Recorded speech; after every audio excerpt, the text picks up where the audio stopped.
그럼에도 불구하고 검찰이 실체적 진실을 밝히기는커녕 이재명 수사가 아니라 이재명 사수를 위해서 지금 몸부림치고 있습니다.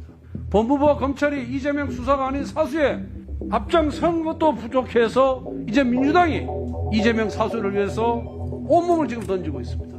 이러한 국회의 행태, 이러한 민주당의 행태에 대해서 돌을 던지지 않겠습니까? 국회의 본령이 뭡니까? 우리가 권력을 3권으로 나눠서 입법, 사법, 행정으로 나눠서 서로 감시하고 견제하기 위해서 국민의 기본권을 충실하게 보장하기 위해서 우리가 상권 분립주의를 채택하고 있습니다. 입법부의 본령이 뭡니까, 위원장님?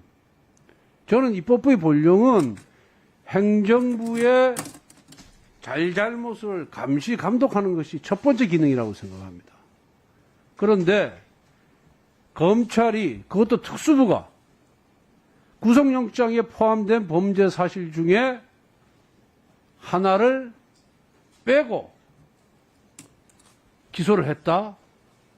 이건 제가 검사 출신입니다만은 특수부에서 이런 식의 수사를 하는 걸 저는 처음 봤습니다. 이 대장동 게이트, 소위 이재명 게이트는 경실련 자료에 의하면 1조 2천억 원대의 이익을 민간인 7명에게 몰아준 사상 최대의 특혜 사건입니다. 많은 국민들이 이 이재명 게이트의 수사 결과에 대해서 관심을 갖고 있습니다. 그래서 국정감사 내내 이 문제에 대한 질의가 쇄도를 했고 국민들도 많이 관심을 갖고 있습니다. 오직 했으면 검찰 수사를 믿지 못하겠다고 하면서 여론조사에 의하면 국민의 73%가 특검을 도입해야 된다. 이렇게 지금 밝히고 있습니다. 그럼에도 불구하고 김호수 검찰총장이나 박봉기 법무부 장관은 수사팀을 믿어달라. 수사가 확고하다. 이렇게 국민 앞에서 공언했습니다. 그런데 국정감사가 끝나자마자 제일 중요한 범죄, 배임 범죄는 빼고 뇌물 공유로만 기소했습니다. 배임죄가 들어가야만 이재명 지사의 책임을 물을 수가 있는 것이고 그 배임죄로 기소돼야만 그 천문학적인 이익을 본 사람으로부터 그 범죄 수익을 환수할 수 있는 겁니다. 그리고 보존 조치도 가능한 겁니다. 그럼에도 불구하고 검찰이 실체적 진실을 밝히기는커녕 이재명 수사가 아니라 이재명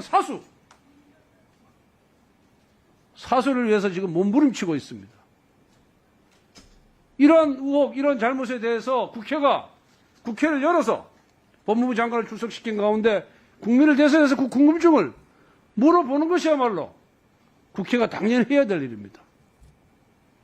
법무부와 검찰이 이재명 수사가 아닌 사수에 앞장선 것도 부족해서 이제 민주당이 이재명 사수를 위해서 온몸을 지금 던지고 있습니다. 그렇기 때문에 이 법사위의 소집조차 동의하지 않고 방해하는 것입니다.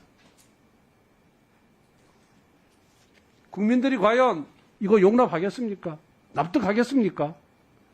이러한 국회의 행태, 이러한 민주당의 행태에 대해서 돌을 던지지 않겠습니까? 이렇게 큰 잘못을 하고 있는 검찰의 수사 행태에 대해서 비판하고 감시하자는데 민주당이 동의하지 않는다. 이거는 결국 야당을 무시하는 것이 아니라 국민을 무시하는 겁니다. 우리나라의 헌법 가치와 헌법 체계를 훼손하는 겁니다.